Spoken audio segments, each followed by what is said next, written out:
Abandoned in a deadly snowstorm, Eveline Harrow thought she had no more fight left. Her stepfather had cast her out, leaving her to die in the freezing cold. Just as she sank into the storm's grip, a voice broke through the chaos. "I've been searching for you, the Duke of Ravenshaw." But why would a man like him search for someone with nothing? What secret had he been keeping? And why did she feel a strange pull to trust him, despite the danger lurking in his eyes? Hello, lovely. If you're enjoying this historic romantic tale, I'd be so grateful for a like or a subscribe. It helps me bring you more stories of love, longing, and history. And if you're up for it, tell me in the comments where you're watching from. I read every note, and it always brings a smile to my face. Chapter 1. The Winter's Cruelty. The wind shrieked like a living thing, tearing through Eveline's thin dress with merciless fury. She stumbled forward, her bleeding fingers clutching at nothing, the world around her reduced to endless white. Snow stung her face like 1,000 needles, each gust threatening to knock her off her feet and into the drifts that reached her knees. Keep moving. Just keep moving. But her legs betrayed her, trembling violently beneath her weight. The worn boots, the only pair Cedric had left her, were soaked through, her toes so numb she could no longer feel them. Each step sent shooting pain up her calves, her muscles screaming in protest against the cold that had seeped into her very bones. She had lost the road some time ago, or perhaps there had never been a road at all. The carriage tracks had vanished beneath the relentless snow, and the trees, when she could see them through the blizzard, all looked the same, dark sentinels in an endless frozen wasteland. This morning, the thought clawed its way through her fading consciousness. This morning, I was alive. She had been in her small attic room when Cedric found the letter. The sound of his boots on the stairs had sent ice through her veins. He never came to her room unless he meant to hurt her. The door had slammed open, and there he stood, her stepfather, his face purple with rage. In his fist, crumpled and torn, was Mr. Pembroke's letter. "What is this?" His voice had been deadly quiet, more terrifying than if he had shouted, "What have you been doing, you ungrateful wretch?" Eveline had risen from her chair, her heart hammering. "I only asked questions. About my father's estate, about—" The blow came without warning. His hand connected with her cheek, sending her sprawling across the threadbare rug. Stars exploded across her vision. "You think to challenge me?" Cedric loomed over her, his face twisted with fury. "You think you have rights? You're nothing a burden I've carried too long. Your mother's weakness lives in you." She had tasted blood, felt it warm against her split lip, but she had forced herself to meet his eyes. "Mr. Pembroke said something about my 21st birthday, about my father's will." Another blow, harder this time. She felt something crack in her jaw. "Your father's will?" Cedric laughed, a sound like breaking glass. "Your father was a fool who left you nothing but debts and disappointments, just like your simpering mother, always thinking herself better than she was. That's not true." He grabbed her by the hair, yanking her to her feet. "I have fed you, housed you, tolerated your presence for years, and this is how you repay me? By sneaking around, writing letters, asking questions?" Tears had streamed down her face, but she had refused to cry out. She wouldn't give him the satisfaction. Cedric had dragged her down the stairs, calling for his men. Two of them appeared rough men who did his dirty work, men who wouldn't question his orders. "Take her to the gamekeeper's cottage," he had ordered, shoving her toward them. "Leave her there. Let her learn what gratitude means." But she had seen it in his eyes. The cold calculation, the finality. He didn't mean for her to learn anything. He meant for her to die. The memory fractured as Eveline's foot caught on something beneath the snow. She fell hard, her hands plunging into the icy drifts. Pain lanced through her palms, they were bleeding, she realized distantly. The cold had cracked her skin open. She tried to push herself up, but her arms wouldn't support her weight. Her body had nothing left to give. "They didn't even take me to the cottage," she thought, almost laughing at the cruelty of it. The men had thrown her from the carriage miles from anywhere, their laughter echoing in her ears as they disappeared into the storm. "Nothing personal, miss," one had said, not unkindly. "But Lord Harrow pays well, and dead girls tell no tales." 2 years. It had been 2 years since her mother died, and in that time, Cedric had systematically destroyed her. First came the cold indifference, no more pretending to be the concerned stepfather, then the cruelty, harsh words, degrading tasks, being made to eat with the servants. Then came the starvation ration scraps from the kitchen, if she was lucky. Finally, confinement to the attic room, locked away like a shameful secret. She had endured it all because what choice did she have? A woman alone, with no fortune, no family, no prospects. She had nowhere to go, no one to turn to, until Mr. Pembroke's letter arrived last week. She had bribed a kitchen maid to post her inquiry months ago, a desperate gamble, reaching out to her father's old solicitor. His response had been brief but tantalizing. "Come to my office in London. Your 21st birthday changes everything. There are matters regarding your father's will that require immediate attention." She had turned 21 just 7 days ago. Cedric hadn't acknowledged it, of course, but she had marked it privately, had felt a tiny flame of hope kindle in her chest. Perhaps there was something. Perhaps her father had left her a small inheritance after all, enough to escape, enough to live. But Cedric had found the letter before she could act on it, and now she was here, dying in the snow, that tiny flame extinguishing with every labored breath. Her dress, the same thin cotton she had worn for months because Cedric insisted she needed to learn economy, provided no protection against the cold. He had sold all her good clothes, her winter cloak, even her mother's shawl. Everything of value had been stripped away, piece by piece, until she had nothing left. Nothing but the name her father had given her, and the memories of a life that felt like a dream. Eveline's vision began to blur. She could no longer feel her hands, her feet, her face. The cold was everywhere now, seeping into her chest, her heart, her mind. "Mama," she thought, and for a moment she could see her mother's face, kind and gentle, with sad eyes that had seen too much. "Forgive me. I tried." She had tried to be strong like her mother had begged her to be in those final fevered moments, had tried to endure, to survive, to outlast Cedric's cruelty. But she was so tired, so very tired. Her mother had died in this same winter cold, though she had at least had a bed and a fire. Eveline wondered if Mama had felt this same creeping numbness, this strange peace that came with surrender.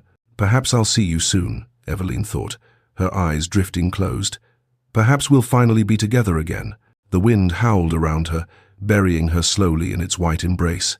She couldn't move anymore, couldn't fight, could barely breathe. The world faded to white, then grey, then a darkness that felt almost welcoming.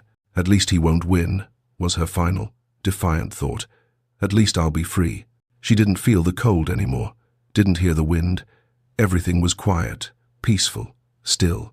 And then, a sound, distant, rhythmic, impossible. Thunder. No, not thunder. Hooves. The pounding of hooves against frozen ground. Through the gathering darkness, through the numbness that had claimed her, Eveline felt a flicker, not of warmth, not yet, but of something. Hope. It was absurd. No one traveled in storms like this. No one would be looking for her. No one even knew she was here. But the sound grew louder, more insistent, breaking through the howling wind. Someone was coming. Eveline tried to lift her head, tried to call out, but her body wouldn't obey. Her lips wouldn't form words. She could only lie there in the snow, that impossible sound growing closer with every heartbeat. "Please," she thought, sending the prayer out into the storm. "Please." The darkness pulled at her again, stronger this time, determined to claim her. But she held on, because someone was coming.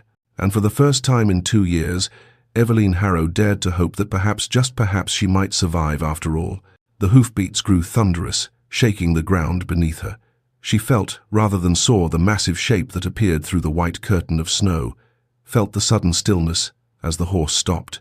And then, through the roaring in her ears, through the cold that threatened to take her, a voice, deep, urgent, warm. "Hold on, just hold on." Strong arms lifted her from the snow, and even through the layers of numbness, she felt it warmth, safety. Something she hadn't known in so long she'd forgotten what it felt like. A cloak wrapped around her, heavy and lined with fur, smelling of leather and cedar and life. And then that voice again, closer now, fierce with determination. "I've been searching for you." Eveline's eyes fluttered open for just a moment. Through the snow and her failing vision, she saw him, a man's face, strong and handsome, with eyes that burned with an intensity that cut through the storm. She tried to speak, to ask who he was, why he was here. But the darkness claimed her at last, pulling her down into its depths. Her final conscious thought was not of fear or pain, but of wonder. "Someone searched for me." And then there was nothing but warmth and darkness, and the steady rhythm of hoofbeats carrying her away from death and into an uncertain future. Chapter 2. The Duke's Arrival. The horse's hooves thundered against the frozen ground, each impact jarring through Alistair Ravenshaw's body as he urged the beast faster through the blinding storm. Snow whipped across his face, stinging his eyes, but he didn't slow. Couldn't slow. "Your Grace!" His coachman's voice barely carried over the howling wind. "We must turn back. The storm." "Keep going," Alistair shouted, leaning low over his mount's neck. "She's out here somewhere. I know it." 8 months. He had been searching for Lady Eveline Harrow for 8 months, ever since his father's deathbed confession had shattered everything Alistair thought he knew about honor and duty. The memory rose unbidden, sharp and painful even now. Late April. The bedchamber had been thick with the smell of laudanum and approaching death.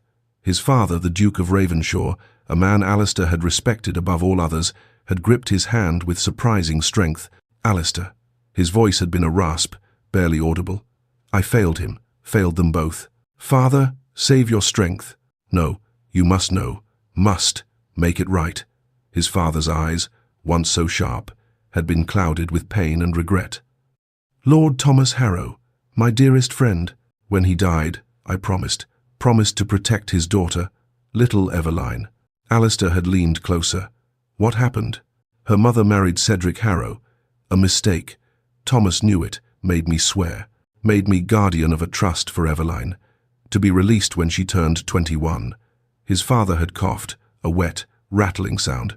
"But Cedric, he's stolen it. Stolen everything.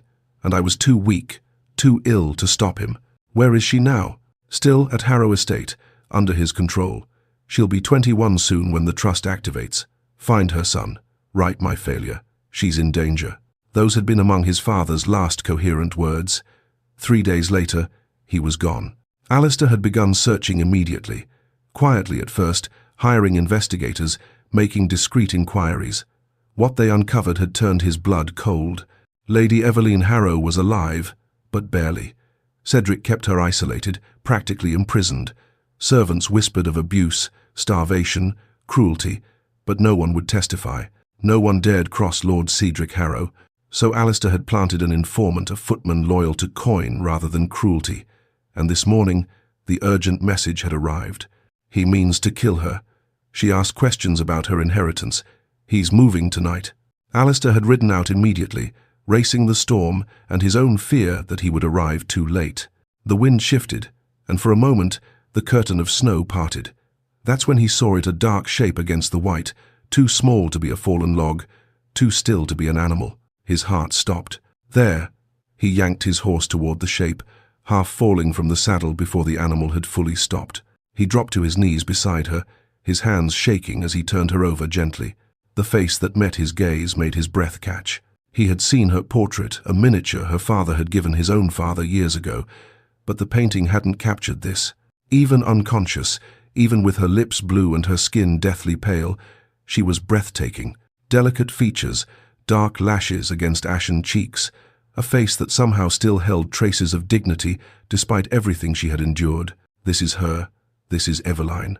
But it was more than recognition that struck him. Something shifted in his chest, something unexpected and fierce. A pull he couldn't name, didn't have time to examine. She wasn't breathing. "No," the word tore from him. "No, you don't get to die.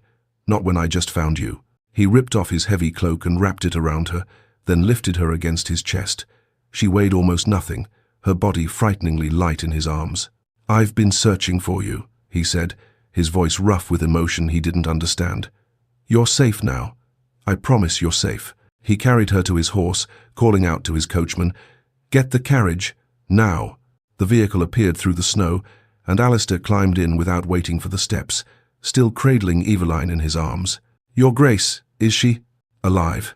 Barely." He arranged her on the seat, wrapping his cloak tighter around her shivering form. Her lips were moving, but no sound emerged. "Get us to Ravenshaw," Alistair commanded, "as fast as the horses can manage." He rubbed her hands between his own, trying to force warmth back into her frozen fingers. They were bleeding, he realized with a surge of fury. Cut and cracked from the cold. What kind of monster threw a woman into a storm to die? Her eyes fluttered open, unfocused and glassy. "Am I dead?"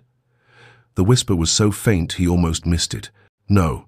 He brought her hands to his chest, willing his warmth into her. "You're very much alive, and I intend to keep you that way."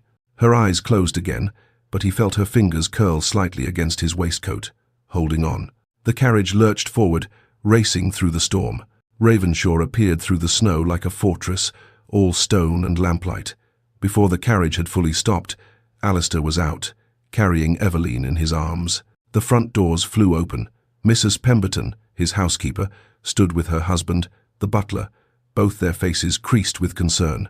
"Merciful heavens!" Mrs. Pemberton rushed forward. "Your Grace." "Who?" "Lady Eveline Harrow," Alistair said, striding past them toward the stairs. "She's half frozen. Get blankets, hot water, and send for Dr. Hartford immediately." "Of course, Your Grace." Mrs. Pemberton hurried alongside him. "The blue room has a fire already laid." "Perfect. And Mrs. Pemberton, no one is to know she's here." "Not yet." The housekeeper's eyes sharpened with understanding. "As you say, Your Grace." Alistair carried Eveline to the blue room, laying her gently on the bed. Her breathing was shallow, her skin still deathly pale. He shouldn't be here. Propriety demanded he leave her to the female servants, but he couldn't make himself go. "Your Grace." Mrs. Pemberton appeared with an armful of blankets. "We need to get her out of these wet things." Alistair finally stepped back, though everything in him rebelled against leaving her. "I'll be just outside. Send word the moment Dr. Hartford arrives." He paced the hallway like a caged animal, his mind racing. She was here. After 8 months of searching, countless dead ends, mounting frustration, he had found her, but the condition she was in. His hands clenched into fists. Cedric Harrow would answer for this. Every bruise, every scar, every moment of suffering. "Your Grace." A footman appeared, breathless. "Dr. Hartford has arrived." Alistair met the physician at the door to the blue room. Dr. Hartford was an older man with kind eyes and steady hands. "What have we here?" he asked, setting down his bag. "Exposure, possible frostbite. She was left in the storm to die." Alistair's voice was ice. "Save her." "I'll do my best, Your Grace." The examination seemed to take hours. Alistair stood by the window, his back rigid, listening to the doctor's murmured assessments and Mrs. Pemberton's soft responses. Finally, Dr. Hartford emerged, wiping his hands. "Well?" Alistair demanded. "She'll live." The doctor's expression was grave. "But it was a near thing, Your Grace. Frostbite on her fingers and toes, we'll know in a few days if she'll keep them all. Malnourishment, dehydration, and evidence of repeated physical abuse over an extended period." Something dark and dangerous unfurled in Alistair's chest. Repeated abuse? Old bruises, healed fractures, scars. Dr. Hartford met his eyes. "This young woman has been systematically brutalized for some time. Months, perhaps years." Alistair's jaw clenched so hard his teeth ached. "But she'll survive. She's stronger than she looks. With proper care, warmth, and food, she should make a full recovery. Though the emotional wounds—" He shook his head. "Those will take longer to heal." "Thank you, Doctor. Send your bill to my steward." After Dr. Hartford departed, Alistair stationed a footman outside Eveline's door. "No one enters without my permission," he ordered, "especially no one claiming to be family. Is that understood?" "Yes, Your Grace." Alistair should go to his own chambers, change from his wet clothes, rest. But instead, he found himself pushing open the door to the blue room one more time. Mrs. Pemberton had settled Eveline under a mountain of blankets. Her dark hair had been dried and braided, lying over one shoulder. Her face, cleaned of dirt and blood, was painfully young, peaceful in sleep. Finally, he moved to the bedside, looking down at her. 8 months he had searched. 8 months of following cold trails and dead ends, driven by his father's dying wish and his own sense of duty. But seeing her now, knowing what she had endured, he realized this had become something more than duty. Cedric Harrow had tried to destroy her, had starved her, beaten her, thrown her into a storm to die, and she had survived. Alistair reached out, stopping just short of touching her hand where it rested on the blanket. Her fingers were bandaged now, wrapped carefully by Mrs. Pemberton. "You're safe now," he said softly. "I give you my word, he'll never hurt you again." He didn't know if she could hear him, didn't know if she would even remember this moment when she woke. But he made the promise anyway, to her. to his father's memory, to himself. Cedric Harrow's reign of cruelty was over, and Alistair Ravenshaw would make certain he paid for every moment of suffering he had inflicted. Chapter 3. Awakening to Questions. Warmth. That was the first thing Eveline noticed as consciousness slowly returned. Warmth surrounding her, cocooning her, seeping into bones that had known nothing but cold for so long. Her eyes fluttered open to soft morning light, filtering through curtains of deep blue velvet. She blinked, confused, her mind struggling to make sense of what she was seeing. A ceiling painted with delicate plasterwork, walls papered in cream silk with subtle gold threading, a fire crackling merrily in an ornate marble fireplace, and the bed, merciful heavens, the bed. She was lying on linen so fine they felt like water against her skin, beneath a coverlet of quilted silk that must have cost more than everything she had owned in the past 2 years combined. The scent of lavender hung in the air, subtle and soothing. Where am I? She tried to sit up and immediately regretted it. Pain shot through her hands, her feet, her ribs. Every muscle in her body screamed in protest. Easy now, my lady. A gentle voice came from beside the bed. You've been through quite an ordeal. Eveline turned her head slowly this time to find a woman sitting in a chair nearby. She was perhaps 50, with kind eyes and greying hair tucked neatly beneath a pristine white cap. Her dress marked her as upper staff, a housekeeper perhaps. Where? Eveline's voice came out as a croak, her throat raw and painful. Here. The woman poured water from a pitcher into a glass, helping Eveline drink. The cool liquid was pure bliss. Small sips now. That's it. When Eveline had drunk her fill, she tried again. Where am I? Ravenshaw Estate, my lady. I'm Mrs. Pemberton, the housekeeper. The woman set the glass aside and adjusted Eveline's pillows with practiced efficiency. His Grace, the Duke of Ravenshaw, brought you here 3 days ago. You've been sleeping, which is exactly what you needed. 3 days, Eveline's mind reeled. The last thing she remembered was the storm, the cold, the certainty that she was dying. And then, a voice, strong arms, warmth. I've been searching for you. The Duke, she whispered. He saved me. That he did. Mrs. Pemberton's expression softened. Found you in that terrible storm and rode through it, like the devil himself was chasing him, to get you home safe. Home. The word felt foreign, impossible. This couldn't be real. Any moment now, she would wake in her cold attic room, hunger gnawing at her belly, and realize this had all been a beautiful, cruel dream. I've brought you breakfast, Mrs. Pemberton lifted a tray from a nearby table, settling it across Eveline's lap. Dr. Hartford said you're to eat slowly, mind. Your stomach needs time to adjust. Eveline stared at the tray. Toast with butter, soft boiled eggs, porridge with honey, tea that smelled of bergamot, real food, more food than she had seen in months. Her hands shook as she reached for the toast, then stopped. Her fingers were wrapped in bandages. Frostbite, Mrs. Pemberton explained gently. Not severe, thank the heavens.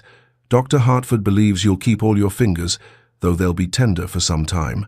Eveline touched the bandages carefully, memory flooding back. The storm, her bleeding hands clutching at nothing. The cold that had stolen all feeling. She had been dying. She should be dead. Why? The question escaped before she could stop it.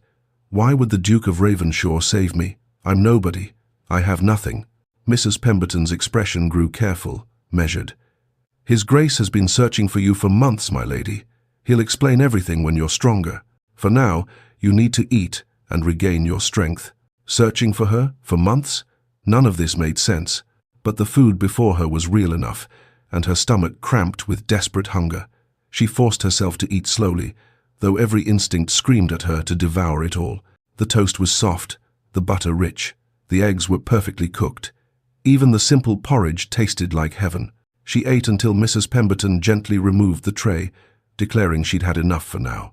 There's a mirror on the dressing table, if you'd like to freshen up, the housekeeper said. I'll return shortly to help you wash and change your bandages. After Mrs. Pemberton left, Eveline carefully swung her legs over the side of the bed. Her feet were bandaged too, she noticed, and tender when she put weight on them. But she could stand, could walk, albeit slowly, to the dressing table. The face that looked back at her from the mirror was almost unrecognizable. She had always been slender, but now she was gaunt, her cheekbones sharp, her eyes too large in her hollow face. A bruise mottled her left cheek yellow-green now, fading but still visible. Her lip was split, though healing. Her neck bore the shadow of finger marks, evidence of what she had survived, evidence of what Cedric had done. But beneath the bruises and the thinness, she was still herself. Her eyes, at least, looked different than they had 3 days ago. There was something in them that hadn't been there in the snow. Hope, perhaps, or simply the stubborn refusal to die. A knock at the door made her turn. "My lady, Mrs." Pemberton's voice came through the wood. "His Grace requests permission to call on you, if you're feeling strong enough. I can send him away, if you'd prefer to rest." Eveline's heart hammered. The Duke, the man who had saved her life, who had apparently been searching for her, though she couldn't fathom why. She should refuse, should rest, as Mrs. Pemberton suggested. But the questions burning in her mind wouldn't wait. "I'll see him," she said, then added quickly. "But perhaps you could help me first. I don't wish to receive him looking quite so." "Of course, my lady."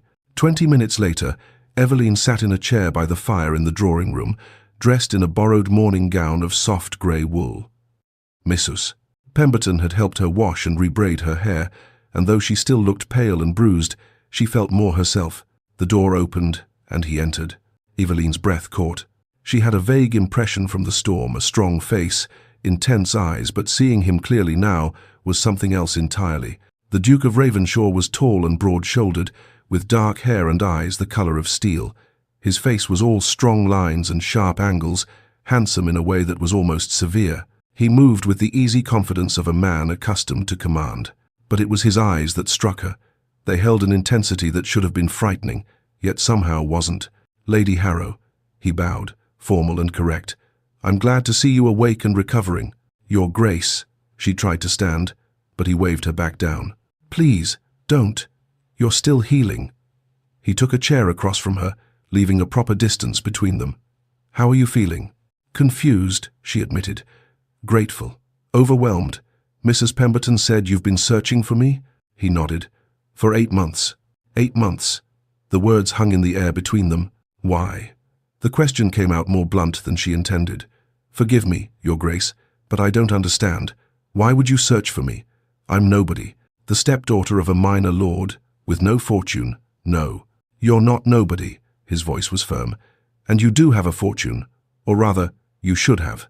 Eveline stared at him. "I don't understand." He leaned forward slightly, his expression earnest. "My father and yours were close friends. Very close. When your father died 12 years ago, he made mine guardian of a trust established for you, to be released when you turned 21. Her heart began to pound. "A trust?" "Your father's estate, Willowmere, a modest but prosperous manor about 30 miles from here, investments in several profitable ventures, and a substantial sum set aside for your future." Alistair's jaw tightened. "Cedric Harrow knew about it. He was appointed your guardian until you came of age, at which point he was legally required to turn over your inheritance." The room seemed to tilt. "I have an estate? An inheritance?" "You do. Willowmere was your father's pride and joy. He wanted you to have security, independence, a life of your own choosing." Eveline's hands trembled in her lap. "But why didn't anyone tell me? Why didn't your father? My father became ill several years ago." Pain flickered across Alistair's face. By the time he realized Cedric was abusing his guardianship, he was too weak to intervene. It haunted him until his death 6 months ago. His last words to me were a confession of his failure and a plea that I right his wrong. "So you searched for me out of duty." The words came out flat, hollow. "Of course. Why else would a duke care about her fate? I searched for you because you deserve justice." Alistair's eyes met hers, unflinching. "Because my father's failure doesn't excuse my inaction. And because," he paused, "because no one should suffer what you've endured." Eveline looked away, uncomfortable with the sympathy in his gaze. "How did you find me in the storm?" "I had someone watching Cedric's estate, a footman loyal to coin rather than cruelty." His voice hardened. "When word came that Cedric had discovered your letter to your father's solicitor, that he planned to move against you, I rode out immediately. I tracked his carriage, found where his men threw you out." His hands clenched on the arms of his chair. "They'll answer for that. All of them." The certainty in his voice sent a shiver through her. "Not fear, exactly. Something else. But I still don't understand." She met his eyes again, searching for answers. "Why do you care? You don't know me. This inheritance, surely the trust could have been transferred through legal channels, through solicitors. You didn't have to risk your life in a storm to... You would have been dead before the solicitors finished their paperwork. The words were blunt, brutal. Cedric was destroying you systematically, hoping you'd die before you turned 21 so he could claim everything through legal maneuvering. My father knew that. I know that. He leaned forward. I won't fail as he did. You deserve justice. You deserve your inheritance. You deserve to live. The intensity in his voice, in his eyes, took her breath away. She wanted to believe him, wanted to trust that this wasn't some elaborate scheme, that this impossible salvation was real. But trust was a luxury she had learned to live without. What do you want from me in return? She asked quietly. Alistair blinked, clearly surprised by the question. Nothing. Everyone wants something. Not from you, his voice gentled. Lady Harrow, Evelyn, you've been hurt, betrayed, nearly murdered. I understand why you're wary. But I give you my word as a gentleman that I want nothing from you except to see you reclaim what is rightfully yours. She studied his face, looking for deception, for the hidden trap. But all she saw was sincerity. And something else, a fierce protectiveness that both unsettled and comforted her. Slowly, carefully, she allowed herself to nod. What happens now? Relief flickered across his features. Now, you rest and recover your strength. When you're ready, we'll begin the process of reclaiming your inheritance. I have solicitors gathering evidence of Cedric's malfeasance. We'll need your testimony as well, when you're strong enough to give it. And then Willowmere is yours. Your life is yours. You'll be free to choose your own path. Free. The word sounded like a dream, beautiful and impossible. I should let you rest. Alistair stood, and Evelyn rose as well, though her legs trembled slightly. If you need anything at all, Mrs. Pemberton has instructions to provide it. You're safe here, Evelyn. I promise you that. He moved toward the door, then paused, turning back. There's one more thing you should know. The solicitor you wrote to Mr. Pembroke, he was your father's man. Loyal and trustworthy. When you're ready, I'll arrange for you to meet with him. He has documents your father left for you. Documents? Letters, I believe. And the full details of your inheritance. Alistair's expression softened. Your father loved you very much. He wanted to ensure you were provided for, protected. He chose my father as trustee because they were brothers in all but blood. That trust was misplaced in the end, but the intent was pure. Tears pricked at Evelyn's eyes. She barely remembered her father, she had been so young when he died. But knowing he had thought of her, planned for her, cared enough to try to secure her future, "Thank you," she whispered, "for telling me, for saving me, for all of this." "You're welcome," he bowed slightly. "Rest well, Lady Harrow." After he left, Evelyn returned to her chair by the fire, her mind whirling with everything she had learned. An inheritance, an estate called Willowmere, freedom. It seemed impossible, too good to be true. And yet, looking around at the elegant room, feeling the warmth of the fire, tasting the lingering sweetness of honey on her tongue, this was real. She was here. She was alive. For the first time in 2 years, perhaps for the first time in her life, the future stretched before her with possibility rather than dread. Outside the window, snow fell gently, soft white flakes drifting down like blessings, so different from the killing storm that had nearly claimed her. Evelyn pressed her bandaged hand to the cool glass and allowed herself, finally, to hope. Chapter 4. Secrets in the Library. The library at Ravenshaw became Evelyn's sanctuary. A week had passed since she woke in the blue bedroom, a week of careful healing and quiet discovery. The frostbite on her fingers and toes had begun to fade, the bandages replaced with lighter wrappings, her bruises had shifted from purple to yellow-green, and the hollow look in her face had softened as Mrs. Pemberton plied her with nourishing meals. But it was the library that truly restored her. Floor-to-ceiling shelves lined the walls, filled with more books than she had seen in her entire life. The scent of leather and old paper wrapped around her like an embrace. Tall windows let in the winter sunlight, and a fire always burned in the marble fireplace, keeping the room warm and welcoming. She spent hours there, curled in a wingback chair with volume after volume. Poetry, history, philosophy, novels she had never been allowed to read. Each book was a gift, a reminder that the world was larger than the attic room where Cedric had kept her prisoner. Alistair often worked there too. She would arrive to find him already seated at the massive oak desk, reviewing correspondence, or consulting with his steward. At first, his presence had made her nervous, uncertain, but he never pressed for conversation, never demanded her attention. They simply existed together in companionable silence, and somehow, that was enough. Small moments began to accumulate between them like snowflakes building into drifts. She noticed he took his tea without sugar, just a splash of milk. The next afternoon, when she prepared her own cup from the service Mrs. Pemberton left for them, she prepared his as well without asking. He had looked up, surprise flickering across his face, then offered a small smile of thanks. He noticed she favored her left hand, the frostbite having been worse on her right. Without comment, he began moving books and teacups closer to her left side when she sat down. She pretended not to notice, but warmth bloomed in her chest each time. They discussed books occasionally, brief exchanges about a passage that moved her, a historical detail he found interesting.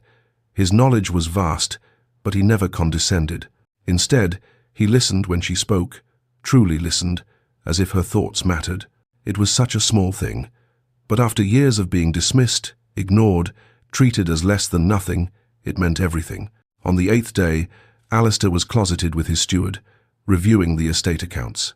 Eveline wandered deeper into the library than she had before, drawn by curiosity and the restless energy of improving health. In the far corner, half hidden behind a globe on a brass stand, she found an old writing desk. It was beautiful walnut, with inlaid mother-of-pearl, clearly an heirloom. One of the small drawers sat slightly ajar, as if someone had closed it carelessly. She shouldn't pry.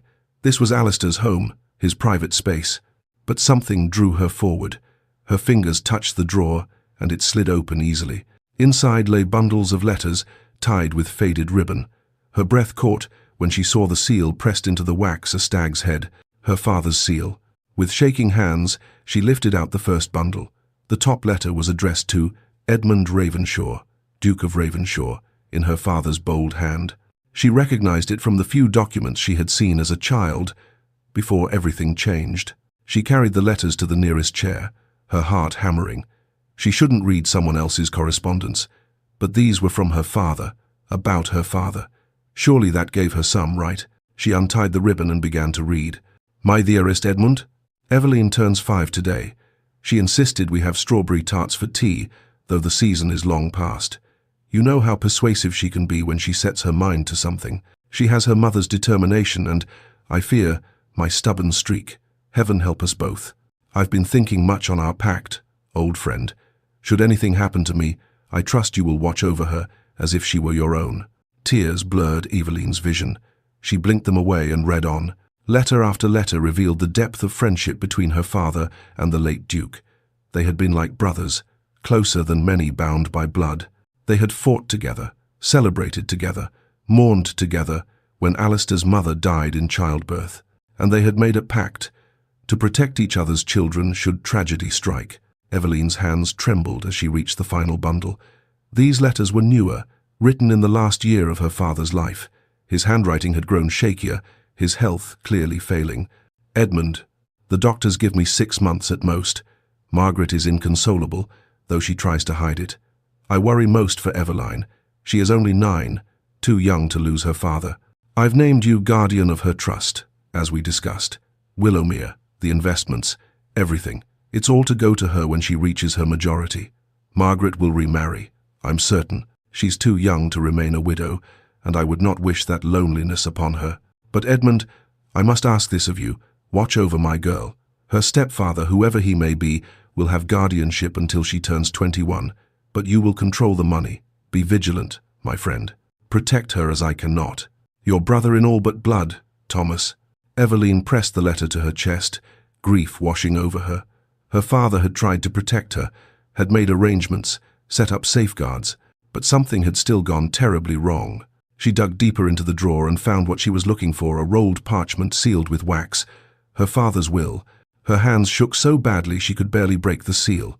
The legal language was dense, but the meaning was clear. All properties, investments, and moneys to pass to Lady Eveline Harrow upon her 21st birthday. Lord Cedric Harrow, named guardian until said date, to receive an annual stipend of £500 for her care, education, and maintenance. £500 every year for her care and Cedric had starved her, beaten her, kept her in rags. Rage joined her grief, hot and bitter. But there was more. Tucked into the will was a sealed letter, the wax unbroken, addressed in her father's hand, to Lady Eveline Harrow, to be opened on her 21st birthday. With trembling fingers, she broke the seal. My dearest Eveline, if you are reading this, I am gone, and you have reached your majority. I wish I could be there to see the woman you've become, but I must content myself with knowing you in my heart. First, know this. You are my greatest joy. Every moment with you has been a blessing. You are clever, kind, and strong, everything your mother and I hoped for, and more. I must warn you about Lord Cedric Harrow. He is your mother's choice, not mine, and while I hope I am wrong, I do not trust him fully. He is ambitious and fond of cards, two traits that rarely bode well. This is why I've placed your inheritance in the care of my dearest friend, Edmund Ravenshaw. If you face any difficulty, go to the Duke. He will help you. This I know with certainty. Willowmere awaits you, my darling girl, your father's house, now yours. Walk its halls and know that you are loved. Tend its gardens and know that you are cherished. Live the life of your own choosing. Never doubt your worth. You are a Harrow, daughter of a long line of good, honest people. You need no title, no grand connections to prove your value. You are enough, exactly as you are. Live fully, Eveline. Love deeply. Be happy. Your devoted father, Thomas Harrow. The sob tore from her throat before she could stop it. Then another and another, until she was weeping into her hands, the letter clutched against her heart. He had loved her, had thought of her, planned for her, tried to protect her even from beyond the grave. And she barely remembered him. Just fragments, a deep laugh, strong hands lifting her onto his shoulders, the scratch of his beard when he kissed her goodnight. All those years she thought herself alone, unloved, unwanted, and here was proof that she had been cherished, that her father had tried to secure her future, had worried about her, had known she was worthy of love and protection. Cedric had stolen that from her, had stolen everything. Eveline? She looked up to find Alistair standing in the doorway, concern etched across his features. She must look a mess, tear-stained and red-eyed, clutching letters like a lifeline. He crossed the room quickly, kneeling beside her chair. What happened? Are you hurt? She couldn't speak, could only shake her head and thrust the letters at him. He took them carefully, his eyes scanning the pages. She watched his expression shift from concern to understanding to cold fury. £500 a year, he said, his voice like iron.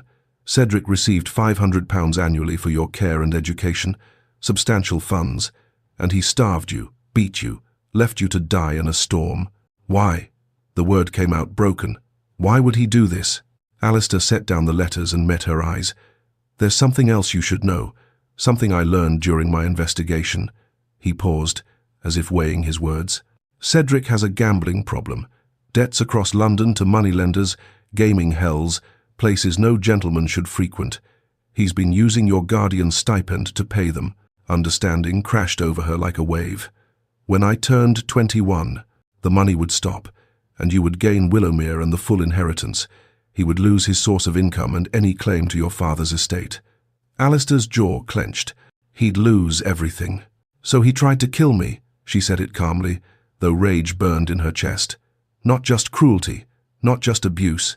He was planning it, destroying me slowly, hoping I'd die before I came of age. Yes, the word hung between them, heavy with truth. Eveline looked down at her father's letter, his words blurring through fresh tears. Never doubt your worth. Your father failed his promise, she said quietly.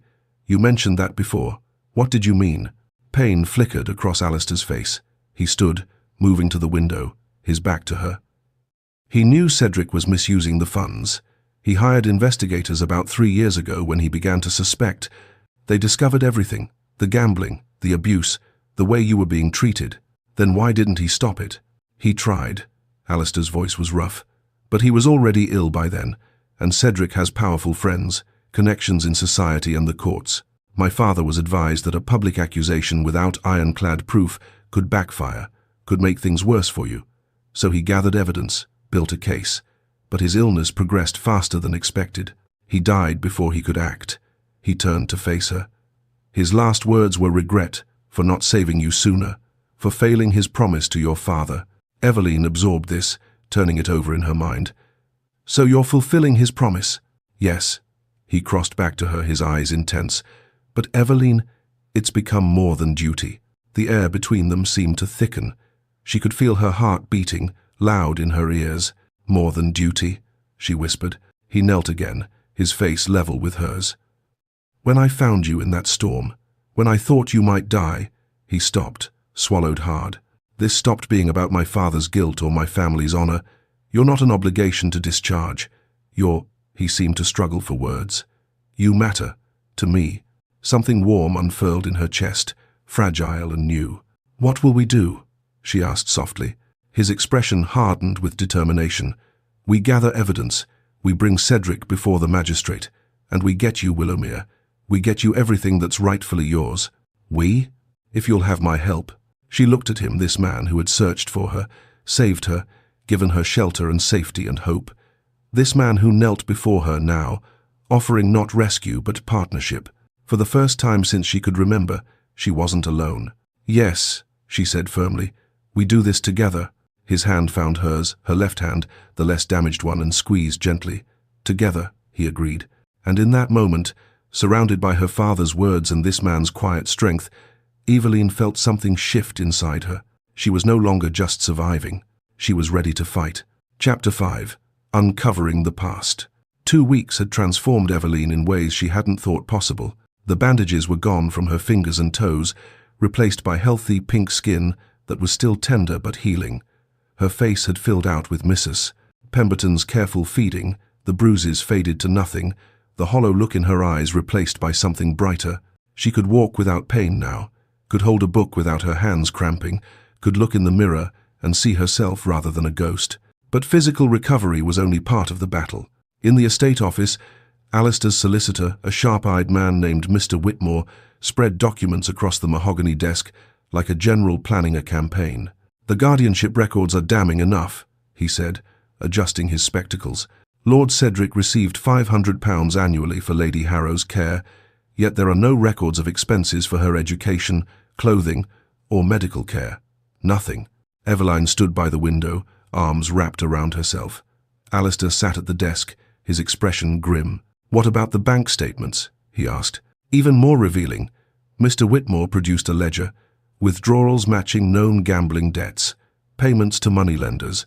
The pattern is unmistakable. He used the guardian stipend to fund his vices, while keeping Lady Harrow in what amounts to imprisonment. And the witness statements? 3 former servants willing to testify to the abuse they witnessed. A cook, a scullery maid, and a groom, all dismissed by Lord Cedric when they showed Lady Harrow kindness. "Mr. Whitmore frowned. "It's substantial evidence, Your Grace, but a clever barrister might argue these are disgruntled servants seeking revenge." "We need something irrefutable," Alistair said. Eveline turned from the window, a thought crystallizing. "My mother's belongings." Both men looked at her. "When Cedric moved me to the attic room 2 years ago, he cleared out my mother's chambers. He threw everything away, said it was clutter, reminders of weakness." Her voice hardened. "But Mary, the lady's maid, she was kind to me when she dared. She might have saved something." Alistair stood immediately. "Mary still works at the Harrow estate?" "She did, last I knew. She risked his wrath more than once to sneak me extra food." Eveline met his eyes. If anyone would have hidden something away, it would be her. "Mr. Whitmore, can we approach her discreetly?" The solicitor nodded. "I'll send one of your trusted footmen, someone who won't draw attention." 3 days later, a small trunk arrived at Ravenshaw. Eveline stood in her room, staring at it as if it might bite. It was smaller than she remembered, battered leather with tarnished brass fittings. Mary's note, delivered with it, was brief. "My lady, I saved what I could when he ordered everything burned. I'm sorry it's not more. We all hoped you'd come back to claim it someday. Your loyal servant, Mary." "Would you like me to stay?" Alistair asked from the doorway. He had carried the trunk up himself, refusing to let the servants handle it. Eveline shook her head. "I need to do this alone. But don't go far. I'll be in the library." His voice was gentle. "Call if you need me." After he left, Eveline knelt before the trunk and lifted the lid with trembling hands. The scent hit her first lavender and rosewater, her mother's signature fragrance. For a moment, she was 9 years old again, climbing into her mother's lap, breathing in that comforting smell. On top lay her mother's jewelry box. Eveline opened it to find paste copies of the pieces. She remembered the real gems long since sold, she was certain. Beneath that, a silk shawl embroidered with roses, a prayer book with gilt edges, a miniature portrait of Eveline as a child. Each item was a memory, a fragment of a life before everything turned dark. And then, hidden in the lining of the trunk, her fingers found something else, a bundle wrapped in oilcloth. She unwrapped it carefully to reveal letters, dozens of them, tied with ribbon, her mother's handwriting. Eveline spread the letters across her bed, organizing them by date. Most were addressed to her mother's sister, Aunt Catherine, who had died 5 years ago. But there were others too, drafts of letters never sent, entries that read more like journal confessions. She began to read. "Dearest Catherine, I've discovered something terrible. Cedric has been stealing from Eveline's trust. I found bank statements hidden in his study withdrawals that don't match what he claims to spend on our household. He's gambling, Catherine, heavily." The letter was dated 6 months after her father's death. Another, a year later. "He knows I know. I confronted him, and he threatened me. Said if I went to the Duke or tried to leave, he would have me declared mad and institutionalized. You know how easy that is for a husband, Catherine. I would lose Eveline entirely. At least this way, I can protect her as best I can." Eveline's hands shook as she continued reading. The letters painted a picture she had never seen. Her mother wasn't the weak, passive woman Cedric had described. She had been trapped, terrified, but fighting in the only ways available to her. She had documented everything: dates when Cedric struck her, amounts he stole, witnesses to his cruelty. She had been building a case, gathering evidence, hoping to use it to protect Eveline when the time came. But she never got the chance. The later letters showed her mother's declining health. "Catherine, I grow weaker each day. Cedric insists the doctor's medicine will help, but I only feel worse after taking it. Sometimes I wonder." Eveline's breath caught. Had Cedric poisoned her? Slowly, subtly, making it look like natural illness. She would never know for certain. But the suspicion settled in her chest like a stone. The final letter was unsealed, addressed simply, "To my darling Eveline," in a shaky hand. "My dearest girl, if you are reading this, I am gone, and I have failed you. Forgive me for my weakness.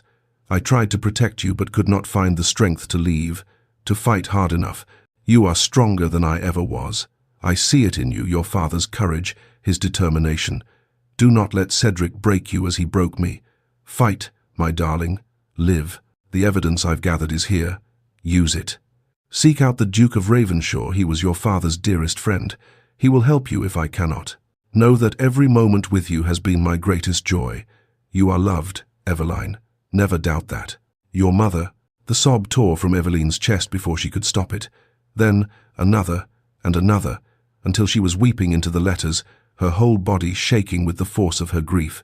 Not grief for what she had lost, she had mourned that years ago, but grief for what her mother had endured, for the fear she had lived with, the impossible choices she had faced, for the love that had been there all along, hidden beneath layers of terror and helplessness. Her mother hadn't abandoned her, hadn't been weak or complicit. She had been trapped, just as Eveline had been, and she had tried, in the only ways she could, to protect her daughter. Eveline didn't hear the door open, didn't register Alistair's presence until his arms came around her, strong and steady. "I've got you," he murmured, pulling her against his chest. "I've got you." She turned into him, clutching his waistcoat as she wept. For her mother, for herself, for all the years of suffering that could have been prevented if anyone had listened, had cared, had acted. But Alistair was acting now, was caring now. And for the first time since her mother's death, Eveline wasn't alone in her grief. She cried until she had no tears left, until her body was exhausted and her throat raw. Through it all, Alistair simply held her, one hand stroking her hair, his presence a steady anchor in the storm of her emotions. When the tears finally subsided, she pulled back slightly, embarrassed by the wet patch on his waistcoat. "I'm sorry," she whispered. "Don't be." His hand cupped her face, his thumb brushing away the remaining tears. "Don't ever apologize for feeling." She looked up at him, really looked at him. The strong jaw, the intense grey eyes that saw too much, the mouth that was usually so stern but could soften with such gentleness. "Thank you," she said, "for everything, for saving me, for believing me, for helping me, for being here. Eveline. Her name on his lips sounded like a prayer. Something flickered in his eyes, heat, longing, something that made her breath catch. She saw it clearly now. He cared for her, not just as a duty or obligation, but as a woman, as herself. The air between them thickened with possibility. He was so close. It would be so easy to close the distance, to seek comfort in his kiss, to lose herself in the promise of his touch. But even as desire stirred in her chest, something else held her back. She needed to be whole first, needed to reclaim herself, her identity, her strength. She couldn't come to him or anyone from a place of need and vulnerability. That wouldn't be fair to either of them. She pulled back gently, putting space between them. I need to be whole again before I can. I need to reclaim myself first. Disappointment flickered across his face, but understanding followed quickly. I'll wait, he said simply, as long as it takes. She reached up, touching his face briefly, her fingers tracing the line of his jaw. I'm beginning to think I was meant to freeze in that storm so you could find me. His hand covered hers, pressing it against his cheek. You were meant to survive. Everything else is just us choosing each other. The words hung between them, not a kiss, but a promise. Something deeper than passion, more enduring than desire. When he finally stepped back, Eveline felt the loss of his warmth, but also a strange rightness. This was how it should be. Honest, patient, built on choice rather than circumstance. The letters, she said, gesturing to the bed. My mother documented everything. Dates, amounts, witnesses. It's all here. Alistair's expression shifted back to determination. May I? She nodded, and together they reviewed her mother's careful evidence. Bank records copied in her mother's hand. Names of servants who had witnessed Cedric's cruelty. Detailed accounts of his violence and theft. With this and what Mr. Whitmore has gathered, Alistair said, we have everything we need. What do we do now? He met her eyes, and she saw the strategist beneath the gentleman. We summon Cedric here. Make him think you're willing to negotiate, perhaps sign away some of your inheritance, in exchange for being left alone. Then we confront him with the magistrate present. Will he come? If he thinks he can manipulate you into giving up Willowmere? Absolutely. A grim smile touched Alistair's lips. His arrogance is his weakness. He'll assume you're still the frightened girl he kept in the attic. He won't expect the woman you've become. Eveline felt something fierce kindle in her chest. Then let's set the trap. Alistair nodded, but before he turned to leave, he caught her hand one more time. You're not alone in this, Eveline. Whatever happens, we face it together. Together, she agreed. And as she watched him leave to begin the preparations, Eveline looked down at her mother's letters one more time. Fight, my darling. Live. She had survived the storm, survived Cedric's cruelty, survived everything meant to break her. Now it was time to fight back. Chapter 6. The Confrontation. Eveline stood before the mirror in her room, barely recognizing the woman who looked back at her. The gown Alistair had commissioned was simple but elegant deep blue wool, with delicate embroidery at the cuffs and collar. It fit perfectly, tailored to her recovering frame. Mrs. Pemberton had arranged her hair in a simple chignon, with soft curls framing her face. She looked like a lady, like someone with worth, like someone who deserved an inheritance. But her hands trembled as she smoothed the fabric over her skirts. He's coming, she whispered to her reflection. Cedric is coming here. A knock at the door made her jump. Eveline? Alistair's voice, steady and calm. May I come in? Yes. He entered, closing the door behind him. His expression softened when he saw her. You look beautiful. And strong. I don't feel strong. I feel terrified.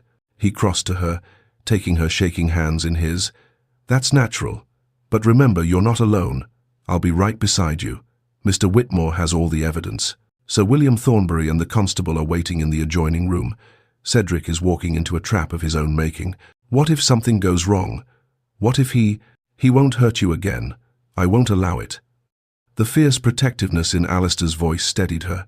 You've survived everything he's done to you. You've gathered evidence, built a case, reclaimed your voice. This is the final step. She nodded, drawing strength from his certainty. I can do this. I know you can. The formal drawing room at Ravenshaw was magnificent, all gilt furniture and crystal chandeliers, with portraits of Alistair's ancestors watching from the walls. Eveline stood near the fireplace, Alistair beside her, while Mr. Whitmore arranged documents on a side table. Her heart hammered so loudly she was certain everyone could hear it. The clock on the mantel showed 11:30. Any moment now. The butler appeared in the doorway. "Lord Cedric Harrow, Your Grace."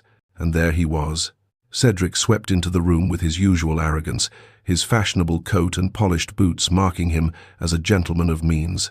But Eveline saw what she hadn't noticed before, the slight puffiness beneath his eyes, the red veins that spoke of too much drink, the tightness around his mouth that suggested barely controlled desperation. He was trapped, and on some level, he knew it. "My dear stepdaughter," his voice dripped with false concern as he rushed toward her. "Thank heavens you're alive. When you ran away in that terrible storm, I was beside myself with worry. I've had men searching for you everywhere. I didn't run away." Eveline's voice was steady, stronger than she expected. "Your men threw me from a carriage to die." Cedric's mask slipped for just a moment, a flash of cold calculation in his eyes. Then it returned, all concerned guardian once more. "Nonsense. You're clearly confused, my dear. The fever from your ordeal must have—" "Enough." Alistair stepped forward, his presence commanding. "We know everything, Cedric." Cedric's eyes narrowed as he properly registered Alistair for the first time. "And who are you to interfere, Ravenshaw? This is a family matter, between a guardian and his ward. I'm the executor of the trust her father established, the trust you've been stealing from for years." A muscle twitched in Cedric's jaw. "Those are serious accusations. I hope you have proof to back them up, Your Grace, or I'll see you in court for slander." "Oh, we have proof." Alistair's smile was cold. "Mr. Whitmore?" The solicitor stepped forward, his arms full of documents. "Lord Cedric Harrow, as executor of Lord Thomas Harrow's estate, I'm formally charging you with embezzlement, fraud, and abuse of guardianship." He spread the documents across the table, bank records, witness statements, copies of the trust agreements. Cedric's face reddened. "Forgeries, all of it. The desperate ravings of a dead woman and a foolish girl who doesn't know her place. My mother wasn't dead when she wrote these." Eveline moved to the table, picked up one of her mother's letters. "She documented everything, Cedric. Every penny you stole, every time you struck her, every threat you made. Your mother was a weak, hysterical woman who you killed." The words came out flat, certain. "You poisoned her slowly, didn't you? Made it look like illness while you fed her medicine that made her sicker." Cedric's laugh was sharp, nervous. "Preposterous. You can't prove. You took everything from me." Eveline's voice grew stronger with each word. "My home, my inheritance, my dignity. You starved me, beat me, locked me away like I was nothing. And when I dared to ask questions about what was rightfully mine, you tried to murder me. You ungrateful wretch." The mask shattered completely. Cedric's face contorted with rage. "I fed you, housed you. You were a burden, just like your simpering mother. I should have." He stopped abruptly, realizing what he was about to say. But Eveline pressed forward, her fear transforming into fierce determination. "Should have what? Cedric? Killed her too? Is that what you were going to say?" His silence was answer enough. The room seemed to hold its breath. "Sir William," Alistair called, "I believe you've heard enough." The door to the adjoining room opened, and the magistrate entered with the constable behind him. Sir William Thornbury was a stern man with iron-grey hair and the bearing of someone who had seen too much corruption in his years. Cedric's face went white. "This is a trick, a conspiracy. This is justice," Sir William said coldly. "Lord Cedric Harrow, you are under arrest for embezzlement, fraud, abuse, and attempted murder." "You can't do this." Cedric looked wildly around the room. "I have friends, connections. You have no idea who you're dealing with." "Actually, we do." Mr. Whitmore produced another document. "Your creditors have been very forthcoming about your debts. Gambling establishments across London were quite eager to testify once they learned there might be funds recovered from your fraudulent activities." Cedric's eyes darted to the door. For a moment, Eveline thought he might try to run. Instead, he lunged, not toward the exit, but toward her. "If I can't have it, neither will you." Everything happened in a blur. Cedric's hand went to his coat, and suddenly there was a knife, small but deadly, glinting in the morning light. He grabbed Eveline's arm, yanking her against him, the blade pressing against her throat. She felt the cold metal, smelled his sweat and desperation, and for one terrible moment was back in the attic room, helpless and afraid. Then Alistair moved. He was faster than she would have thought possible for a man his size. One moment Cedric held her, the next Alistair's hand clamped around Cedric's wrist like a vice, wrenching it away with such force that the knife clattered to the floor. Cedric screamed as Alistair spun him around and slammed him against the wall. "You will never touch her again," Alistair said, his voice deadly quiet. "Do you understand me? Never." The constable rushed forward with chains, subduing Cedric while he struggled and cursed. "You think you've won?" Cedric spat at Eveline, venom in every word. "You're still nothing, a nobody, a merchant's daughter playing at nobility." Eveline looked at him, this man who had haunted her nightmares, who had made her life a living hell, and all she felt was pity. "No," she said quietly. "I'm my father's daughter, and that's enough." Something in her calm certainty seemed to break him. His struggles ceased, his shoulders slumped. "Take him away," Sir William ordered. The constable dragged Cedric toward the door, the chains rattling with each step. Even then, he couldn't stop ranting about injustice, about ungrateful stepchildren, about debts and desperate circumstances. His voice faded as they hauled him from the room and out of her life. The silence that followed was profound. Sir William approached Eveline, his stern expression softening slightly. "Lady Harrow, on behalf of the Crown, I apologize for the failure of justice that allowed this man to harm you for so long. Your inheritance will be restored immediately. I will personally oversee the transfer of Willowmere and all associated properties." "Thank you, Sir William." Her voice sounded distant to her own ears. After the magistrate and Mr. Whitmore departed to handle the legal formalities, Eveline stood alone in the silent drawing room. The space felt too large suddenly, too empty. It was over. Cedric was arrested, her inheritance secured, justice served. So why did she feel so hollow? "Eveline?" Alistair's voice was gentle. "Are you all right?" She turned to him, trying to find words for the strange emptiness inside her. "I thought I'd feel triumphant, or at least relieved, but I just feel empty. He can't hurt me anymore, but he already took so much. I can't get those years back." Alistair crossed to her, his presence solid and reassuring. "No, you can't get them back, but you can build new ones." "Can I?" She looked up at him, suddenly uncertain. "I don't even know who I am without fear. For so long, I was just trying to survive, and now that I don't have to anymore, I don't know what comes next. Then we'll discover it together." He took her hands, his touch warm and steady. "If you'll let me." She wanted to lean into him, to let his strength carry her through this strange aftermath. But something held her back, the same instinct that had pulled her away from his kiss before. She needed to find herself first, needed to understand who Eveline Harrow was when she wasn't defined by suffering. "I need time," she whispered, "to understand what freedom means, to figure out who I am when I'm not afraid." "I know," he squeezed her hands gently, "and I'll be here, for as long as it takes." She nodded, exhausted but somehow lighter. The weight she'd carried for 2 years, the fear, the constant vigilance, the crushing helplessness had lifted. Cedric was gone. She was free. Now she just had to learn what to do with that freedom. Chapter 7. Healing and Hope. Spring arrived at Ravenshaw like a promise kept. The snow melted away, revealing green grass and early crocuses pushing through the earth.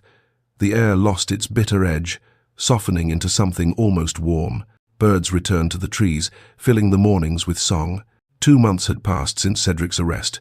2 months since Eveline had legally reclaimed Willowmere, the papers signed, the inheritance secured, her father's estate finally hers. She should have been happy, should have felt triumphant. Instead, she felt hollow. Eveline stood at the window of her room at Ravenshaw, watching the sunrise paint the sky in shades of pink and gold. She had been visiting Willowmere regularly with Alistair, making plans for restoration. The manor needed work. Years of Cedric's neglect had taken their toll, but the bones were good. Her father had built it well. She went through all the proper motions, met with the estate steward to review accounts, discussed repairs with the master carpenter, planned which rooms to restore first, made lists of servants to hire, furniture to purchase, gardens to replant. But none of it touched the emptiness inside her. Alistair had noticed, of course. She caught him watching her sometimes with concern in his grey eyes. But he gave her space, never pressed, simply remained steady and present whenever she needed him. Which was always. She needed him always, and that terrified her. Was she replacing one dependence with another, trading Cedric's cage for a gilded one of her own making? The thought made her chest tight with panic. She needed to know who she was alone, needed to prove to herself, if no one else, that she could stand on her own 2 feet. That evening, she found Alistair in the library, reviewing correspondence from his steward. "I'm moving to Willowmere," she said without preamble. He looked up, surprise flickering across his face before he controlled it. "Of course, it's your home. The repairs are complete enough. The east wing is livable, and I've hired a small staff." She twisted her hands together. I need some time there. Alone." Something painful crossed his expression, there and gone so quickly she almost missed it. "I understand. Will you visit?" "Whenever you wish." His voice was carefully neutral. "You need only send word." She nodded, unable to explain the confusing tangle of emotions in her chest. She wanted to stay, wanted to remain in the comfortable routine they'd built, the easy companionship, the way her heart lifted every time he entered a room. But she also needed to leave, needed to find out who Eveline Harrow was when she wasn't afraid, wasn't dependent, wasn't defined by what had been done to her. "Thank you," she whispered, "for understanding, always." Willowmere was smaller than Ravenshaw, but it welcomed her like an embrace. The manor sat on a gentle rise overlooking rolling farmland, built of warm, honey-coloured stone that seemed to glow in the afternoon light. Tall windows let in the spring sunshine, and the rooms, though in need of updating, had an air of comfortable elegance rather than grandiose display. This had been her father's home, the place where he'd lived and loved and raised her until his death, and now it was hers. The first few days, Eveline simply explored. She wandered through rooms she didn't remember, ran her fingers along furniture her father had chosen, stood in doorways trying to conjure memories that remained frustratingly out of reach. But it was in his study that she finally felt connected to him. The room faced east, catching the morning light. Bookshelves lined 2 walls, filled with volumes on everything from agriculture to philosophy. A large desk sat beneath the window, its surface worn smooth by years of use. And in the desk drawers, she found his journals. Eveline carried them to the chair by the fireplace and began to read. Her father's voice came through in every line, warm, thoughtful, deeply kind. He wrote about his business dealings with fairness and principle, about his love for her mother with tenderness that made Eveline's throat tight, and about her childhood with such joy that tears spilled down her cheeks. "Eveline turns 3 today. She insists the moon is made of cheese. I haven't the heart to correct her. Margaret says I'm encouraging fanciful thinking, but I believe a child should be allowed to see magic in the world for as long as possible." Eveline laughed through her tears, pressing the journal to her chest. She didn't remember that birthday, didn't remember believing such a silly thing, but knowing her father had delighted in it, had treasured those moments, it made her feel less alone. She spent days reading through his journals and business records. What she discovered surprised her. Her father had been a successful merchant, yes, but more than that, he had been fair, generous, beloved by those who worked with him. He paid his workers well, refused to engage in practices he considered exploitative, gave generously to local charities. One entry particularly struck her. "A man asked me today why I don't maximize profits as others do. You could be twice as wealthy," he said, "but what use is wealth built on the suffering of others? I want Eveline to inherit more than money. I want her to inherit a name she can be proud of, a legacy of treating people with dignity. That is worth more than any fortune." Eveline closed the journal and looked around the study at the simple but well-made furniture, the quality books, the comfortable elegance that spoke of success achieved with integrity. Her worth didn't come from nobility or grand titles. It came from character, from choices, from the legacy her father had left her. And she could build on that legacy, make her own choices, create her own path. The realization settled something inside her. Over the following week, Eveline threw herself into managing Willowmere.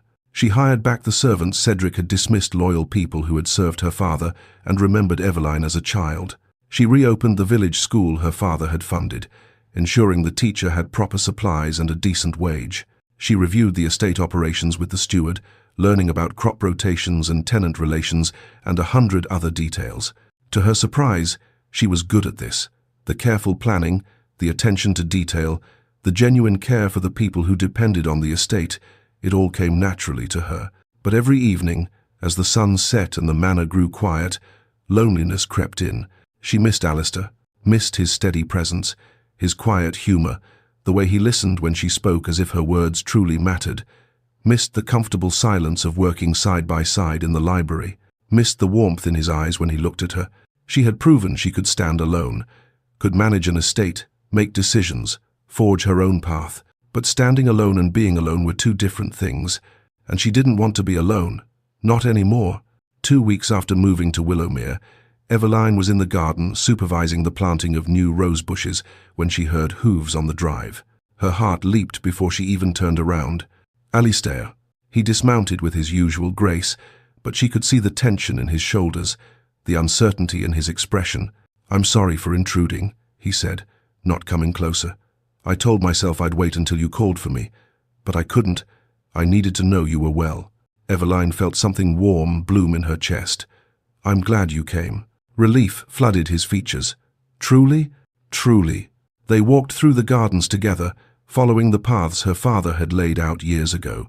New growth pushed up through the soil tulips and daffodils, herbs and climbing roses that would bloom in summer. "Tell me what you've been doing," Alistair said. So she did.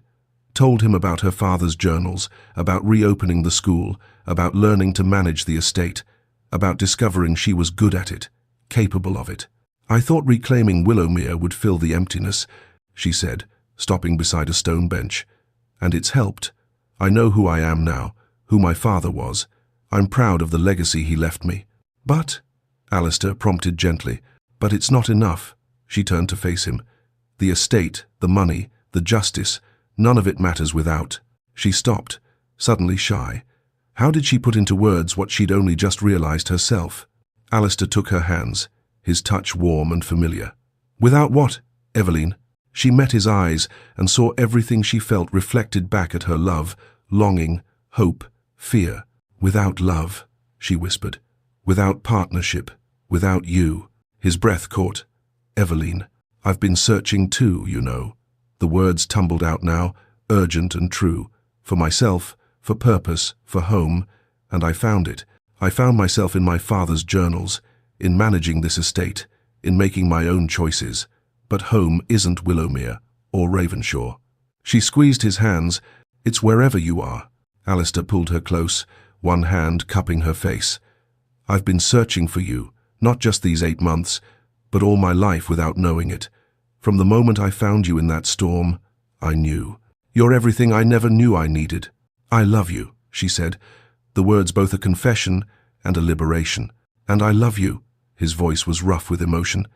"Marry me, Eveline, not because I saved you, not because of duty or obligation, but because I cannot imagine my life without you in it." Joy burst through her like sunshine breaking through clouds. She laughed even as tears spilled down her cheeks. "Yes, yes, 1,000 times yes." He kissed her then. Their first kiss was everything she had dreamed and nothing she had expected, soft and sweet and achingly tender. His lips moved against hers with reverent gentleness, as if she was something precious and breakable. But she wasn't breakable, not anymore. She kissed him back with all the love and longing she'd been holding inside, her hands sliding up to frame his face. He made a sound low in his throat and pulled her closer, the kiss deepening into something that made her head spin and her heart soar. When they finally parted, both breathing hard, he rested his forehead against hers. "I've wanted to do that for so long," he murmured. "Why didn't you?" "Because you needed time to be whole, and I needed you to choose me from strength, not need. I am choosing you, from strength, from love, from absolute certainty." She pulled back to look at him properly. "You're not my rescuer, Alistair. You're my partner, my equal, my choice." His smile was brilliant, transforming his usually serious face. He reached into his pocket and produced a ring simple and elegant, with a small sapphire that caught the light. "It was my mother's," he said softly. "She died when I was born, but my father always said she would have wanted someone special to wear it. Someone brave and kind and true." He met her eyes. "She'd want you to have it." Eveline held out her left hand, watching as he slid the ring onto her finger. It fit perfectly, the sapphire gleaming like a piece of captured sky. "When?" she asked. "Whenever you're ready. Tomorrow or a year from now. I'm not going anywhere." She looked down at the ring, then up at the man she loved. "Soon. I want to start our life together soon. I've wasted enough time being afraid, being alone. I don't want to waste another moment." "Neither do I." They stood together in her father's garden as the sun began its descent, wrapped in each other's arms. Around them, new life pushed up through the soil, roses and tulips, and all manner of growing things reaching for the light. Eveline thought of that terrible night in the storm, how she had collapsed in the snow, certain she was going to die, how the cold had seeped into her bones and stolen her hope, and then strong arms had lifted her, a warm voice had promised safety, and everything had changed. She had been lost, but she had found herself, had been broken, but she had healed, had been alone, but she had found love. "What are you thinking?" Alistair asked, pressing a kiss to her temple. "That I was meant to freeze in that storm so you could find me." "You were meant to survive," he corrected gently. "Everything else is just us choosing each other." She smiled against his chest. "Then I choose you, today and every day, for the rest of my life, and I choose you." The promise hung between them, solid and true. Not a fairy tale rescue, but something better, two people who had found each other in the darkness and chosen to walk into the light together. As the sun painted the sky in shades of gold and pink, Eveline Harrow stood in her garden with the man she loved and felt, for the first time in her life, completely whole. The storm had tried to claim her, but love had proven stronger, and from that love, she would build a future more beautiful than any she had dared to dream. Chapter 8. A Future Reclaimed. June, 1818. The chapel at Ravenshaw was small and ancient, built of grey stone that had stood for 3 centuries. Sunlight streamed through stained glass windows, painting the worn flagstones in jewelled colours, ruby, sapphire, emerald, gold. Eveline stood at the back of the chapel, her hand resting on Mr. Whitmore's arm. The solicitor had offered to give her away when she confessed she had no family left, and the gesture had moved her to tears. "Ready, my lady?" he asked gently. She looked down the short aisle to where Alistair waited before the altar. He wore a coat of deep blue superfine, his cravat simply tied, his dark hair slightly dishevelled, as if he'd been running his hands through it nervously. Their eyes met, and the world seemed to still. "Yes," she whispered, "I'm ready." She had chosen a simple gown of cream silk that Mrs. Pemberton had helped her select. No elaborate embroidery, no heavy jewels, just clean lines and delicate lace at the sleeves. In her hair, she wore a circlet of wildflowers that Mary had woven that morning, daisies and lavender and tiny white roses.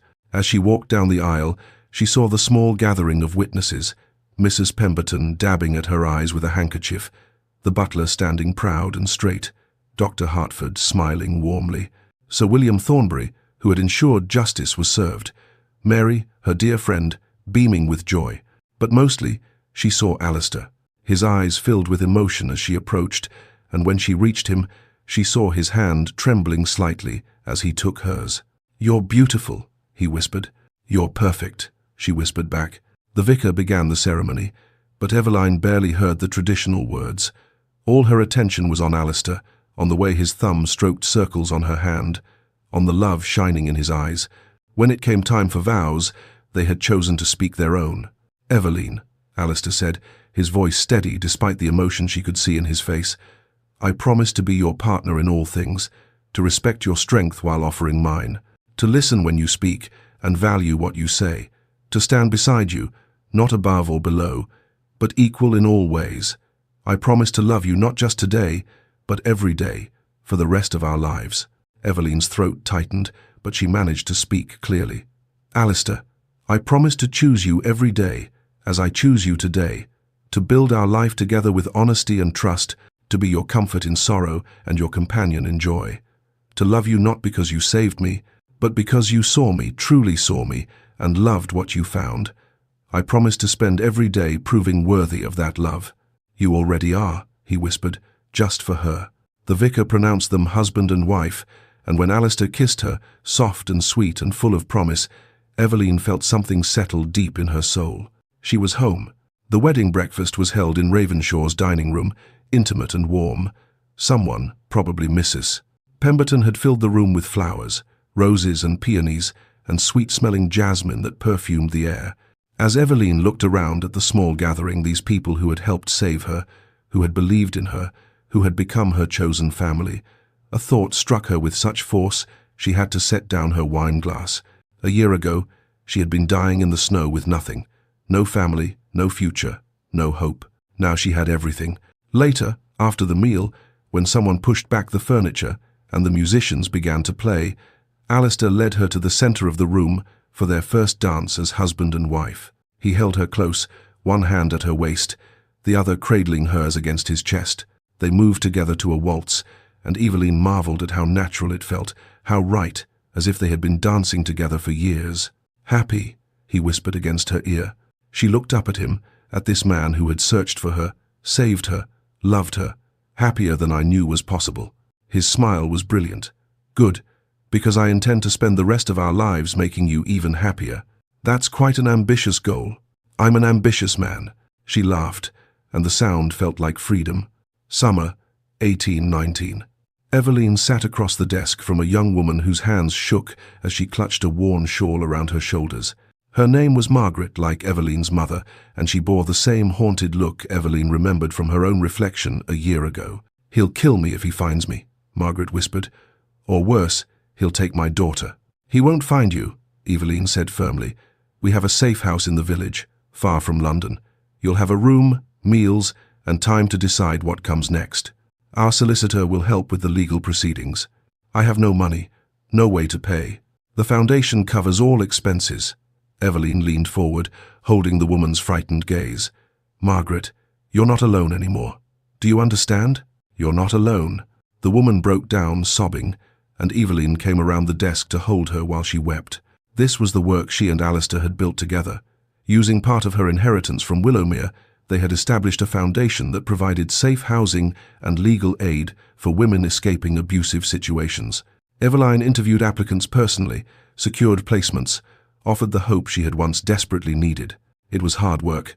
Each woman's story reopened old wounds, reminded her of her own suffering and her mother's trapped desperation.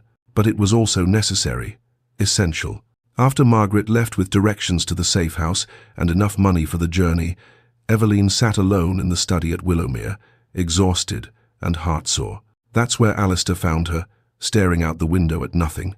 "This work is hard on you," he said gently, pulling a chair close to hers. "It's necessary." She turned to him, letting him see the tears in her eyes. "I can't save my mother, but I can save others." He pulled her into his arms, and she rested her head against his chest, listening to the steady beat of his heart.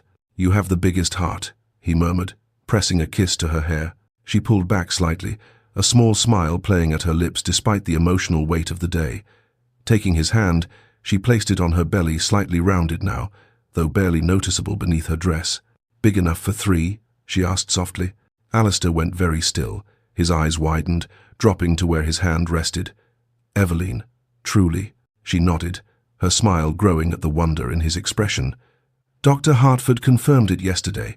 The baby should arrive in early spring." "A baby?" His voice was awed. "Our baby." Then he was lifting her, spinning her around, laughing with pure joy. She squealed, clutching his shoulders. "Alistair, put me down before you." He set her down immediately, his hands hovering anxiously. "Did I hurt you? The baby?" She laughed, cupping his face. "I'm pregnant, not made of glass. We're both perfectly fine."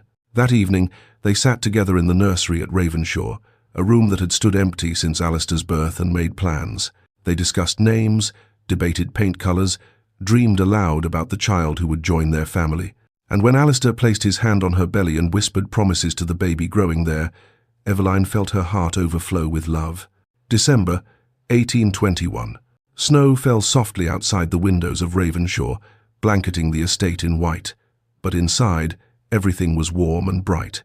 Garlands of evergreen draped the staircases, tied with red ribbon. Candles glowed in every window. The scent of cinnamon and cloves drifted from the kitchens, where Mrs. Pemberton was overseeing the preparation of Christmas dinner. Eveline stood at the drawing-room window, watching 2 small figures play in the snow. Catherine, just turned 3, was attempting to build a snowman with intense concentration. Her dark curls escaped from beneath her hood, and her little face was scrunched with determination, so like her father when he was focused on a task. Thomas, 2 years old and full of mischief, kept toddling over to knock down whatever Catherine built, shrieking with laughter each time. "Thomas, no." Catherine's voice drifted through the glass. "Bad brother." But Thomas just laughed harder and knocked down another pile of snow. Eveline smiled, her hand resting on her belly where a 3rd child grew, due to arrive in the spring. She was tired, Pregnancy at 31 was different than it had been at 23, but deeply content. Strong arms wrapped around her from behind, and Alistair's chin came to rest on her shoulder. "What are you thinking?" he asked, his voice a low rumble against her back. "About snow, about storms." She felt him tense slightly, knowing where her mind had gone. The story of how they met was both beautiful and terrible, and sometimes the terrible part still haunted them both. "4 years ago, I was dying in a winter storm," she said quietly. "I'd lost everything. I thought I had no future." "Eveline, let me finish." She turned in his arms to face him. "I was dying, and you found me. You wrapped me in your cloak and said you'd been searching for me." He held her tighter, his eyes intense with emotion. "And I had been. I know, but here's what I've realized." She touched his face, tracing the familiar line of his jaw. "I was searching too, for home, for love, for myself. And that storm, the worst night of my life, led me here. To you, to our children, to this life." She gestured to the window, to their children playing in the gentle snow, to the warmth and love surrounding them. "I wouldn't change it," she said firmly, "any of it, because it brought me you." His eyes grew suspiciously bright. "I love you, more every day, and I love you." They kissed, soft and familiar, the kiss of longtime partners who had weathered storms and built something lasting from the wreckage. A shriek from outside made them both laugh. Catherine had slipped in the snow and landed on her bottom. Eveline moved to go help, but Alistair stopped her. "I'll get her. You stay warm. I'm pregnant, not an invalid." "Indulge me." She watched as he strode outside, his long coat flaring behind him. He scooped up both children, one in each arm, and they squealed with delight as he spun them around. Even from inside, she could hear their laughter. "Your family is beautiful, my lady." Eveline turned to find Mrs. Pemberton standing in the doorway with a tray of hot chocolate, her eyes warm with affection. "Yes," Eveline agreed, her voice thick with emotion. "They are." Later that evening, after the children had been fed and bathed and tucked into bed with stories, the family gathered in the drawing room. Catherine and Thomas played with wooden toys by the fire, a set of animals Alistair had commissioned from a village craftsman. Eveline worked on embroidery while Alistair read aloud from a Christmas story, occasionally pausing to show the children the illustrations. It was peaceful, ordinary, perfect. "Papa," Catherine said suddenly, looking up from her toy horse, "tell us how you met Mama." Alistair and Eveline exchanged glances, both smiling. "Well," Alistair began, setting aside the book, "it was a snowy night, much like this one." He told them a edited version, the storm, the rescue, the search. He made it an adventure rather than the near tragedy it had been, and the children listened with wide eyes. When he finished with, "and they lived happily ever after," Thomas clapped his chubby hands together. But Catherine, ever thoughtful, asked, "Are we your happily ever after?" Eveline's throat tightened. She set aside her embroidery and opened her arms. Both children scrambled into her lap carefully because they knew about the baby. "You are," she said, kissing each of their heads. "All of you, every single day. You are our greatest joy and our happily ever after." "And the baby?" Thomas asked, patting her belly. "And the baby," Eveline confirmed. "When he or she arrives, they'll be part of our happily ever after too." Catherine seemed satisfied with this answer and returned to her toys. Soon after, both children grew drowsy, and Alistair carried them upstairs to bed, one in each arm. That night, after the house had grown quiet and the children were dreaming, Eveline and Alistair stood on the balcony outside their bedchamber. Fresh snow fell gently, each flake drifting down like a blessing. It was nothing like the violent storm that had nearly killed her 4 years ago. This snow was peaceful, beautiful, a winter blessing rather than a curse. Alistair wrapped his cloak around both of them, just as he had that first night, and pulled her against his chest. "Warm enough?" he asked. She leaned into him, breathing in his familiar scent. "Always. With you, I'm always warm. We've built a good life. We've built a perfect life." She turned to face him, her hands resting on his chest. "From the ashes of everything we lost, we built something beautiful." They stood together, wrapped in his cloak, watching their future fall softly from the sky. Around them, Ravenshaw slept, their children dreaming, their staff resting, their home filled with warmth and love. Eveline thought of the girl she had been broken, abandoned, certain she would die alone in the cold, and she thought of the woman she had become, loved, cherished, surrounded by family. "Thank you," she whispered, looking up at her husband, For what? For searching for me, for finding me, for loving me. He kissed her then, tender and true, tasting of snow and promise. I'd search 1,000 storms to find you, every single time. And in that moment, surrounded by love and warmth and family, Eveline Ravenshaw knew she was finally, truly home. The storm had tried to claim her, but love had proven stronger, and in its strength, she had built a future more beautiful than any she'd dared to dream. If Eveline and Alistair's journey from despair to love touched your heart, please show your support by hitting that like button. It truly helps this channel grow and allows me to bring you more heartwarming historical romance stories. Don't forget to subscribe to Lyra's Romance Stories so you never miss another tale of love, redemption, and happily ever afters. With your subscription, you'll be notified every time a new story is released. Which moment from this story touched you most? Was it when Alistair first found Eveline in the storm, the emotional discovery of her father's letters, or perhaps the beautiful ending with their children playing in the snow? Share your favorite scene in the comments below. I love hearing from you and reading your thoughts. And if you're craving more historical romance, check out the story appearing on your screen right now. I think you'll fall in love with it just as much as this one.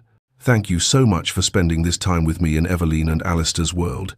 Until our next story, remember, even in life's darkest storms, love can light the way home. This is Lyra, and I'll see you in the next romance.